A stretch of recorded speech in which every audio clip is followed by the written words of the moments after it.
சென்னையில் நாளையும் நாளை மறுநாளும் நடைபெறவிருக்கும் ஃபார்முலா 4 கார் பந்தயத்திற்கான முன்னேற்பாடுகள் தீவிரமாக நடைபெற்று வருகின்றன. இதுகுறித்து நமது செய்தியாளர் அஜய் வழங்கிய தகவல்களை இப்போது பார்க்கலாம். ஃபார்முலா 4 கார் பந்தயம் இரவு நேர கார் பந்தயம் என்பது நாளை மற்றும் நாளை மறுதினம் நடைபெறவிருக்கிறது. தெற்காசியாவிலேயே முதன்முறையாக தமிழ்நாட்டில் அதுவும் சென்னையில் இந்த இரவு நேர கார் பந்தயம் என்பது நடைபெறவிருக்கிறது. 3.5 கிலோமீட்டர், அதாவது தீவு திடலில் தொடங்கி நேப்பியர் பாலம் மற்றும் போர் நினைவு சின்னம், விவேகானந்தர் சாலை, அதன் பிறகாக இந்த சாலையெல்லாம் சுற்றி கொண்டு மீண்டும் இந்த தீவு திடலை வந்தடையும் 3.5 கிலோமீட்டர்.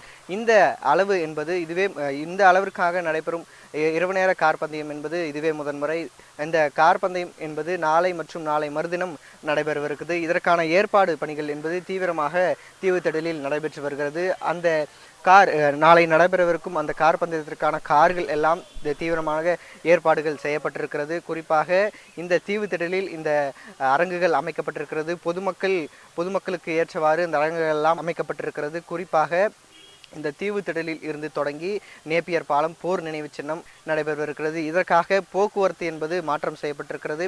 குறிப்பாக நாளை 12 மணிக்கு தொடங்கி அதன் பிறகாக மறுதினம் வரை இந்த போக்குவரத்து மாற்றம் என்பது செய்யப்பட்டிருக்கிறது. தொடர்ந்து இந்த RBPL நிறுவனம் மற்றும் தமிழ்நாடு விளையாட்டு மேம்பாட்டு ஆணையம் என இரண்டும் இணைந்து இந்த கார் பந்தயத்தை நடத்தவிருக்கிறது. ஏற்கனவே கடந்த ஆண்டு டிசம்பர் 9, 10 ஆகிய தேதிகளில் இந்த கார் பந்தயம் என்பது நடைபெறவிருந்தது.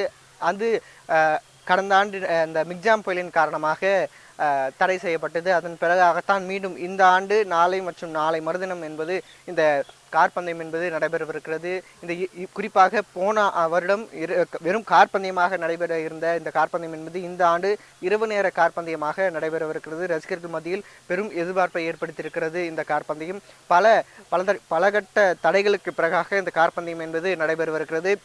பொதுமக்களுக்கு இடையூறு ஏற்படும் என சென்னை உயர்நீதிமன்றத்தில் வழக்கு தொடர்ந்த நிலையில் பொதுமக்களுக்கு இடையூறு ஏற்படாத வகையில் இந்த கார் பந்தயத்தை நடத்தி கொள்ளுமாறு சென்னை உயர்நீதிமன்றம் அறிவுரையும் வழங்கியிருந்தது. அதன் பிறகாகத்தான் ஏற்பாடுகள் என்பது மிக தீவிரமாக நடைபெற்று கொண்டிருக்கிறது. சென்னை தீவு திடலில் தொடங்கும் இந்த கார் பந்தயத்தை காண ஏராளமான ரசிகர்கள் வரவிருக்கிறார்கள். குறிப்பாக இந்த சென்னையினுடைய ஹாட்ஸ்பாட் மையமாக இருக்கக்கூடிய இந்த தீவு திடலில் இந்த நடைபெற இருக்கிறது என்பது ரசிகர்களுக்கு மத்தியில் கூடுதல் ஒரு எதிர்பார்ப்பை ஏற்படுத்தி இருக்கிறது. குறிப்பாக இந்த RBPL நிறுவனமும் தமிழ்நாடு விளையாட்டு மேம்பாட்டு ஆணையமும் இதை இணைந்து நடத்துகிறது. இதில் ஸ்பான்சர்ஸ் அதிகமாக பெறப்பட்டிருப்பதால் தமிழ்நாடு அரசு தரப்பிலிருந்து எந்த ஒரு நிதியும் ஒதுக்கப்படவில்லை என்பதும் குறிப்பிடத்தக்கது. ஏற்கனவே இந்த கட்டுமான பணிக்காக கடந்த ஆண்டு ஒதுக்கப்பட்ட இந்த 40 கோடியே தொடரும் என்பதையும் தமிழ்நாடு அரசு தரப்பில் தெரிவிக்கப்பட்டிருக்கிறது. நாளை மற்றும் நாளை மறுதினம் தொடங்கவிருக்கும் இந்த கார் பந்தயத்திற்கான ஏற்பாடுகள் என்பது தற்பொழுது தீவிரமாக நடைபெற்று வருகிறது. குறிப்பாக நாளை 12 மணிக்குள்ளாக இந்த ஏற்பாடு பணிகளெல்லாம் முழுவதுமாக நடைபெற்று 2:30 மணிக்காக இந்த கார் பந்தயம் தொடங்கி இரவு 10:30 மணி வரை நடைபெறும். இடையில் கலை நிகழ்ச்சிகள், சாகச நிகழ்ச்சிகள் எல்லாம் நடைபெறவிருக்கிறது.